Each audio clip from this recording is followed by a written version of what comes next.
कांग्रेस के पूर्व उप मुख्यमंत्री ताराचंद सहित जम्मू कश्मीर के 64 नेताओं ने गुलाम नबी आजाद के समर्थन में पार्टी से इस्तीफा दे दिया। मंगलवार को इस्तीफा देने के बाद राज्य के पूर्व उप मुख्यमंत्री और कांग्रेस के वरिष्ठ नेता ताराचंद ने कहा कि कांग्रेस हाईकमान किसी की सुनता नहीं, जो लोगों तक बात पहुंचानी थी वही पार्टी प्रोजेक्ट नहीं कर पा रही और ये वजह है कि पार्टी छोड़। सुप्रीम कोर्ट ने बड़ा फैसला लिया है। कोर्ट ने 2002 के गुजरात दंगों के मामले में महत्वपूर्ण फैसला दिया। देश की सर्वोच्च अदालत ने इन दंगों से जुड़े सभी केसेस को अब बंद करने के आदेश दिए हैं। ये आदेश प्रधान न्यायाधीश यूयू ललित की बेंच ने दिया। बेंच ने कहा कि इतने समय के बाद इन मामलों पर सुनवाई का कोई औचित्य नहीं। रुद्रपुर में ट्रांजिट कैंप के आजाद नगर में कबाड़ी की दुकान में रखे गैस सिलेंडर से जहरीली गैस का रिसाव हुआ। गैस का रिसाव होने से आसपास के लोगों को सांस लेने में दिक्कत होने लगी। घटना की जानकारी मिलते ही एसडीएम सीओ, फायर ब्रिगेड की टीम, स्थानीय पुलिसकर्मी और प्रशासनिक अधिकारी वहां पहुंचे। रेस्क्यू के दौरान SDM CO city, inspector, SDRF समेत 34 लोगों की तबीयत बिगड़ गई। बलरामपुर पुलिस ने खाद की कालाबाजारी करने वाले शख्स को गिरफ्तार किया। पुलिस के मुताबिक यूपी से पिकअप वाहन में अवैध तरीके से खाद ले जाई जा रही थी। तस्कर की सूचना मिलने पर सनावल थाना पुलिस ने नाकेबंदी कर आरोपी राजदेव सिंह को गिरफ्तार किया। पुलिस ने बताया कि जिले के कई हिस्सों में किसानों को यूरिया खाद की किल्लत से जूझना पड़ता है।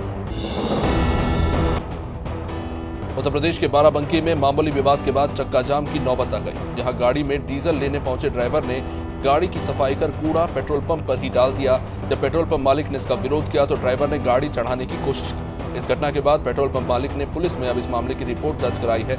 इस बीच बस चालक ने स्टेशन क्षेत्र में बस खड़ी कर विरोध कर दिया। भिंड जिले में हाईटेंशन लाइन की चपेट में आने से एक किशोर की मौत हो गई। ये मामला सिटी कोतवाली के अंतर्गत नवादा का। यहाँ 17 साल के किशोर अपने मित्रों से मिलने जा रहा था। इसी दौरान वो काफी नीचे झूल रही हाईटेंशन लाइन की चपेट में आ गया। गंभीर रूप से झुलसने के बाद युवक को अस्पताल ले जाया गया। डॉक्टरों ने उसे मृत घोषित कर दिया।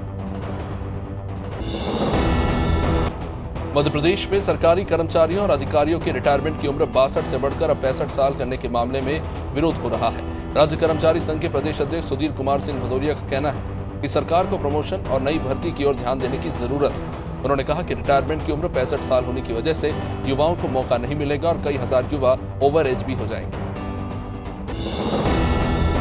भोपाल में राज्य कर्मचारी संघ ने विधानसभा घेराव करने का फैसला किया। राज्य कर्मचारी मंच के प्रांत अध्यक्ष अशोक पांडे ने बताया कि कर्मचारी संघ सरकार के खिलाफ प्रदर्शन करने की तैयारी कर रहा है। उन्होंने बताया कि 14 सितंबर से शुरू होने वाले विधानसभा सत्र के दौरान कर्मचारी अपनी 5 मांगों को लेकर घेराव करेंगे।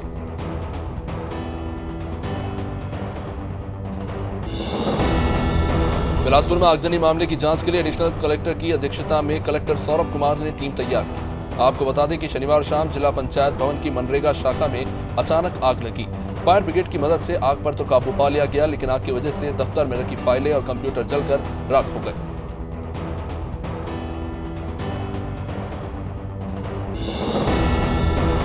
उत्तराखंड में एसएससी विधानसभा भर्ती सहकारिता घोटाले को लेकर कांग्रेस ने सरकार के खिलाफ अब मोर्चा खोल दिया है और पुतला दहन किया गया। महानगर कार्यकारी अध्यक्ष जसविंदर सिंह गोगी ने कहा कि भाजपा सरकार चारों ओर से घोटालों और भ्रष्टाचार से घिरी हुई है, इसलिए मुख्यमंत्री पुष्कर सिंह धामी को अपने पद से इस्तीफा दे देना चाहिए।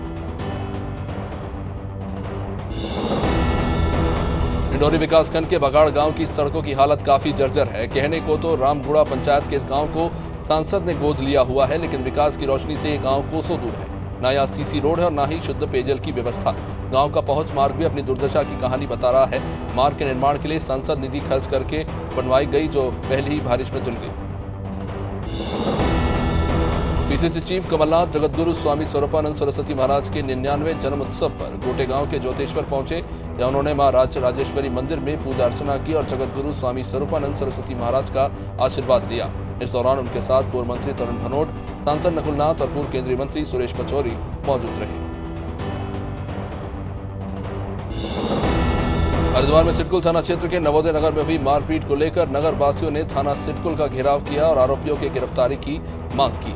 इस मौके पर प्रभारी निरीक्षक प्रमोद उनियाल ने बताया कि नगर में मंदिर बनाने को लेकर विवाद हुआ था, जिसमें दोनों पक्षों के खिलाफ शिकायत दर्ज की गई थी, लेकिन एक पक्ष के लोग दूसरे पक्ष के लोगों की गिरफ्तारी की मांग कर रहे हैं। तीर्थ नगरी हरिद्वार में हर की पौड़ी की मान मर्यादा को इन दिनों शराब माफिया नुकसान पहुंचाने में लगे। जहां एक तरफ मां गंगा की अविरल धारा बह रही है तो वहीं दूसरी ओर शराब बिक रही है। हरकी पौड़ी चौकी से मात्र चंद कदमों की दूरी पर खुलेआम शराब बेची जा रही है, जबकि हरिद्वार नगर निगम के नियम के अनुसार 3 किलोमीटर के दायरे में मांस या मदिरा वितरित करना बिल्कुल प्रतिबंधित है। जवेरा में करंट लगने से एक पिता पुत्र की मौत हो गई। इस घटना के बाद क्षेत्र में दहशत मचा हुआ है। ये मामला तारादही थाना क्षेत्र के बमहोरी माल गांव का है, जहां लाइट चली जाने पर पिता और पुत्र दोनों कनेक्शन सुधारने में जुटे हुए थे, तभी करंट की चपेट में आने से दोनों की मौत हो गई। मृतक के परिजन ने विद्युत विभाग पर लापरवाही के आरोप लगाए। जोशीमठ में एसडीआरएफ की टीम ने स्कूली बच्चों सहित अन्य लोगों को रेस्क्यू कर सकुशल कचारा नाला पार कराया। एसडीआरएफ जवानों ने 1 घंटे तक कड़ी मशक्कत से रेस्क्यू अभियान चलाया, जिसके बाद सभी लोगों ने एसडीआरएफ जवानों का आभार जताया। कहा कि आपदा में हर बार एसडीआरएफ के जवान काफी मदद करते हैं।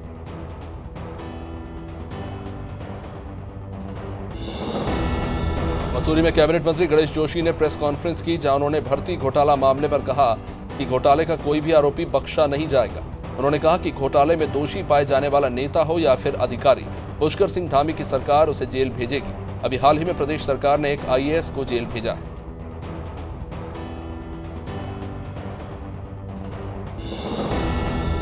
खबर शिवपुरी के नरवर तहसील से, जहां नकली दवाई के छिड़काव के कारण किसानों के धान की फसल नष्ट हो गई। अब इसे लेकर किसान शासन प्रशासन से न्याय के लिए गुहार लगा रहे हैं। सोमवार को किसानों ने फिर तहसीलदार विदेश शर्मा को ज्ञापन दिया, जिसमें उन्होंने कृषि दुकानदारों के खिलाफ कार्रवाई की मांग की।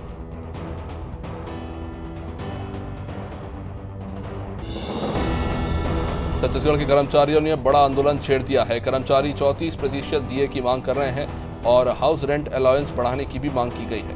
अपनी 2 मांगों को लेकर छत्तीसगढ़ अधिकारी कर्मचारी फेडरेशन अनिश्चितकालीन हड़ताल पर चला गया है। उधर राज्य शासन ने भी हड़ताली कर्मचारियों के विरुद्ध ब्रेक इन सर्विस का आदेश जारी कर दिया है, जिससे और कर्मचारी और भी ज्यादा भड़क गए हैं। अमरोहा कलेक्टर ने नंदी बिहार गौशाला की कछुआ चाल पर नाराजगी जताई। ये गौशाला विकासखंड गंगेश्वरी के गुरेठा में बन रही है। गौशाला के धीमी गति से चल रहे काम को लेकर कलेक्टर बालकृष्ण त्रिपाठी बेहद नाराज दिखे। उन्होंने काम समय पर न होने की स्थिति में एपीओ को बर्खास्त करने की चेतावनी दी।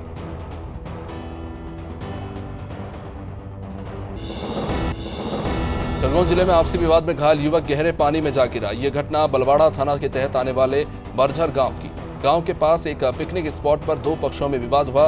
विवाद रविवार को मछली पकड़ने के जाल को डालते समय हुआ। इसी विवाद के दौरान शिवराम नाम का एक युवक, जिसको 4 लोगों ने बुरी तरह पीटा, मारपीट में लकड़ी लगने से घायल शिवराम 20 फीट नीचे चोरल नदी में जा गिरा और गहरे पानी में डूब गया।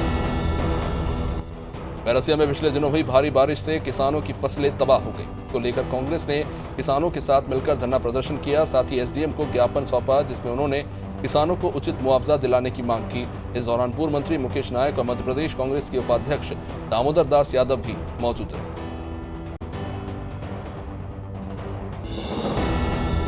मध्य प्रदेश राज्य कर्मचारी कल्याण समिति ने शासकीय कर्मचारियों की सेवानिवृत्ति की आयु 65 साल किए जाने की अनुशंसा को लेकर राजनीति शुरू हो गई। भोपाल के बोर्ड ऑफिस चौराहे पर आम आदमी पार्टी के कार्यकर्ताओं ने राज्य सरकार के खिलाफ प्रदर्शन किया। इनका आरोप है कि राज्य सरकार युवाओं के साथ न्याय नहीं कर रही। बेरोजगार युवा संघ के प्रदेश अध्यक्ष दिनेश सिंह चौहान ने भी समिति की इस अनुशंसा पर नाराजगी जाहिर की। नरसिंहपुर में बरमान वन परिक्षेत्र के अधिकारियों को मुखबिर से सूचना प्राप्त हुई कि सागौन के तस्कर नरसिंहपुर जिले से लगे देवरी के जंगलों से लकड़ी काटकर बराज नदी में परिवहन कर नरसिंहपुर जिले में प्रवेश कराने की सूचना पुलिस को मिली, जिस पर पुलिस ने कार्रवाई की। नरसिंहपुर जिले के तेंदुखेड़ा बरमान वन परिक्षेत्र के वन रक्षकों और बीट गार्डों ने 2 रात जागकर नदी में बह रहे इन सागौन की लकड़ी को इकट्ठा किया। हालांकि आरोपी नहीं पकड़ाए। भोपाल जबलपुर सड़क मार्ग के बीच तेंदुखेड़ा के पास एक कंटेनर ने भोपाल से देवरी राजमार्ग जा रही बस को पीछे से टक्कर मार दी। इस हादसे में बस सवार यात्रियों को मामूली चोटें आई हैं। हालांकि 6 से 7 लोग गंभीर रूप से चोटिल बताए जा रहे हैं, जिन्हें सामुदायिक स्वास्थ्य केंद्र में भर्ती कराया गया है।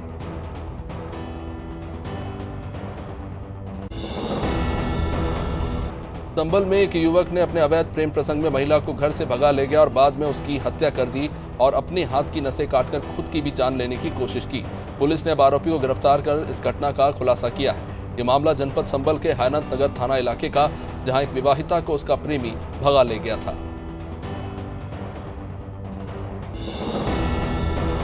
बालाघाट की एक मजबूर मां अपनी बेटी की जिंदगी बचाने के लिए शासन प्रशासन से फरियाद लगा रही है।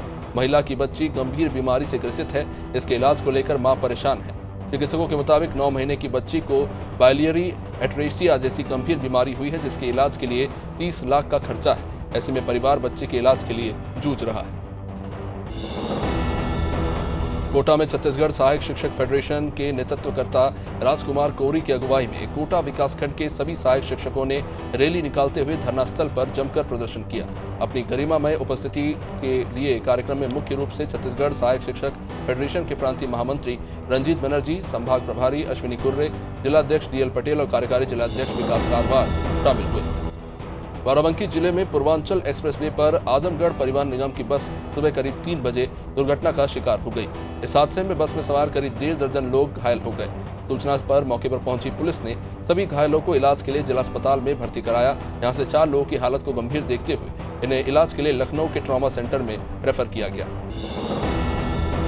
दिल्ली के उपराज्यपाल विनय कुमार सक्सेना के इस्तीफे की मांग को लेकर आप विधायक आज विधानसभा परिसर में महात्मा गांधी की मूर्ति के सामने रात गुजारते नजर आए।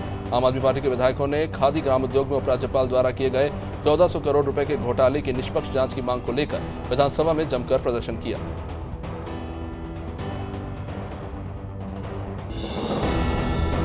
इंडोरी अध्यापक शिक्षक संवर्ग ने विभिन्न मांगों को लेकर विकासखंड शिक्षा अधिकारी को ज्ञापन दिया।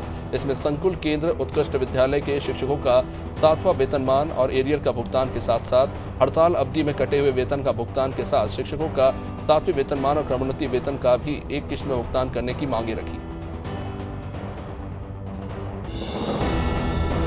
कोटेगांव के मानेगांव तिगड्डे में एक सड़क हादसे में तेज रफ्तार स्विफ्ट ने स्कूली छात्रों को कुचल दिया, जिसमें एक स्कूली छात्र की इलाज के दौरान मौत हो गई और कई छात्र की हालत गंभीर होने पर इन्हें इलाज के लिए जबलपुर रेफर किया गया। यह हादसा उस वक्त हुआ जब सभी छात्र मुंद्रई स्कूल के लिए जा रहे थे, तभी तेज रफ्तार कार ने इन बच्चों को कुचल दिया। इंदौर के खजराना थाना क्षेत्र में एक युवक का आधा कटा हुआ धड़ मिलने से क्षेत्र में सनसनी फैल गई। बाद में मौके पर पहुंची पुलिस और एफएसएल की टीम जांच कर शव को पोस्टमार्टम के लिए अस्पताल भिजाया। मृतक के आधे धड़ की तलाश में पुलिस अब जुटी हुई।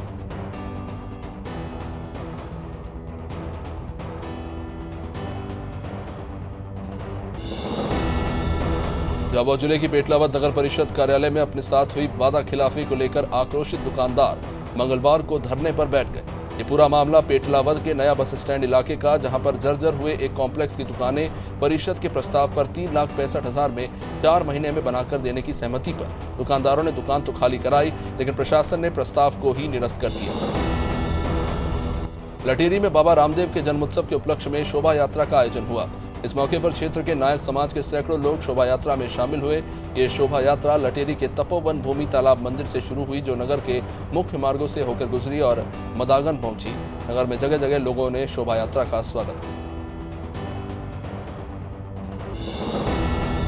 मसूरी टिहरी बाईपास रोड पर भारी भूस्खलन होने से सड़क पर मलबे और पेड़ के आने से मार्ग बंद हो गया। सड़क के दोनों ओर वाहनों की लंबी कतारें लग गईं, जिससे लोगों को भारी परेशानियों का सामना करना पड़ा। देहरादून मरीज को ले जा रही 108 एम्बुलेंस भी काफी देरी से पहुंची, जो रास्ते में फंसी रही। मसूरी में देर शाम को टिहरी बाईपास रोड राष्ट्रीय राजमार्ग के पास भूस्खलन के बाद ये रास्ता बंद हो गया। मेरठ में अनुसूचित जाति के लोगों ने जिलाधिकारी को ज्ञापन सौंपा। जाटव समाज अपने शमशान और कुलदेवी के पूजा स्थल पर नाले के निर्माण से आहत है और प्रशासन से निर्माण कार्य पर रोक लगाने की मांग कर रहा है। साथ ही जाटव समाज ने चेतावनी भी दी है कि अगर कार्रवाई नहीं हुई तो धर्म परिवर्तन किया जाएगा।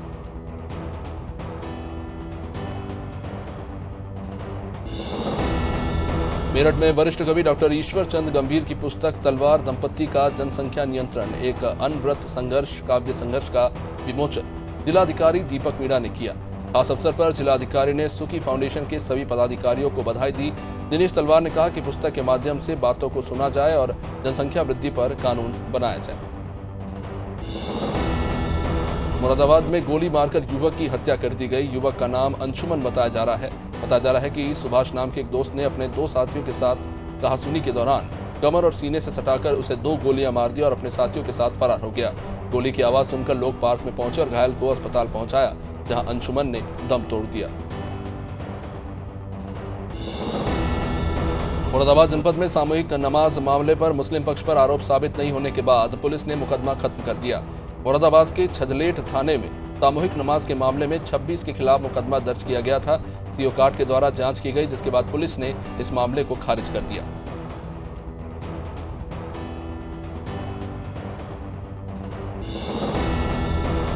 नैनपुर में लंबे समय से जबलपुर से गोंदिया मंडला छिंदवाड़ा ट्रेनों का परिचालन बंद है, जिसको लेकर ब्लॉक कांग्रेस नगर कांग्रेस के विभिन्न संगठनों ने एक दिवसीय धरना प्रदर्शन कर पुतला जलाया। आम सभा में मंडला के सांसद और केंद्रीय मंत्री फग्गन सिंह कुलस्ते की निष्क्रियता के चलते ट्रेन का संचालन न होने के चलते कांग्रेस पार्टी ने रेल मंत्री अश्विनी कुमार का पुतला जलाया। नेपानगर में नगर पालिका अध्यक्ष राजेश चौहान के 5 वर्ष पूर्ण होने पर पहली बार विदाई समारोह कार्यक्रम हुआ। नेपानगर के नेपा ऑडिटोरियम हॉल में विदाई समारोह कार्यक्रम संपन्न हुआ। इस कार्यक्रम में नपा अध्यक्ष और 24 वार्डों के पार्षदों को विदाई दी।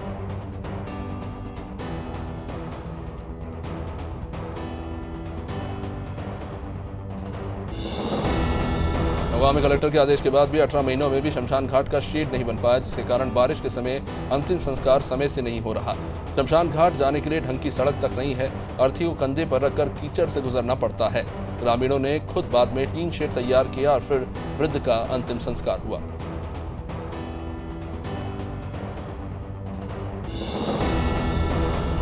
राजधानी के खमारडीह थाना इलाके के पार्वती रेलवे ट्रैक पर अज्ञात युवक की लाश मिली। मृतक की उम्र तकरीबन 30 साल बताई जा रही है। शव मिलने के बाद पुलिस टीम ने शव का पंचनामा कराकर पोस्टमार्टम के लिए रवाना किया। शॉर्ट पीएम में मौत के कारणों का खुलासा अब हो पाएगा। शव की हालत देखकर हत्या की आशंका जताई जा रही है।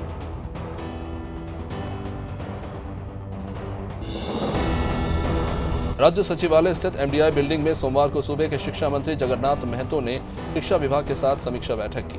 इस बैठक में स्कूली शिक्षा सचिव राजेश शर्मा के अलावा परियोजना निदेशक किरण पासी, परियोजना के प्रशासकीय पदाधिकारी जयंत मिश्रा सहित कई अधिकारी मौजूद रहे। शिक्षा मंत्री जगन्नाथ महतो ने जानकारी देते हुए कहा कि समीक्षा बैठक में 14 एजेंटों पर चर्चा हो रही है। कांग्रेस पूरे देश भर में बढ़ती महंगाई के खिलाफ केंद्र सरकार के खिलाफ एक बड़ा प्रदर्शन करने जा रही है।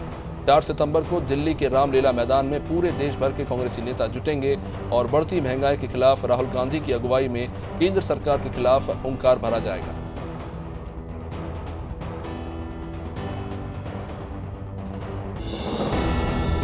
जनपद उधम सिंह नगर के सितारगंज ट्रक यूनियन गोरीखेड़ा से 4 दिन पहले चोरी हुआ एक ट्रक को पुलिस ने पुल भट्टा से बरामद किया। सितारगंज के एसएच हॉस्पिटल के सीसीटीवी कैमरे में आरोपी चोरी का ट्रक ले जाता हुआ वीडियो सामने आया है, जिसके आधार पर पुलिस ने सीसीटीवी कैमरे की मदद से ही चोरी हुए ट्रक को पुलभट्टा ट्रांसपोर्ट नगर से बरामद किया। सोनभद्र जिले वाराणसी शक्तिनगर मार्ग पर शक्तिनगर थाना अंतर्गत बीना में सोमवार को विस्थापित युवा कल्याण समिति के बैनर तले भारतीय राष्ट्रीय ध्वज लेकर ग्रामीणों ने बीना क्षेत्र में बांसी से लेकर कोहरोल तक मुख्य मार्ग पर हर दिन लगने वाले पूर्व परिवहन के वाहनों से जाम की समस्या को लेकर विरोध प्रदर्शन किया।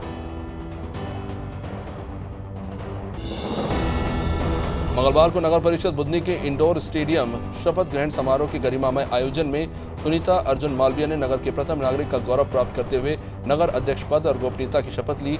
उपाध्यक्ष सत्येंद्र शर्मा सहित निर्वाचित पार्षदों को एसडीएम राधेश्याम बघेल ने शपथ दिलाई, जिस दौरान क्षेत्रीय सांसद रमाकांत भार्गव भी मौजूद रहे। 26 अगस्त को दोनापाल के अखिल ढाली ने 17 साल की नाबालिग लड़की को अज्ञात आरोपी को बहला फुसलाकर ले जाया गया था, जिससे अब साइबर सेल की मदद से खोज निकाला गया। नाबालिग के उड़ीसा में होने का पता चलने पर पुलिस टीम ने तेजी से कार्रवाई करते हुए बालिका को बरामद किया। वहीं आरोपी अविनाश को भी गिरफ्तार कर लिया।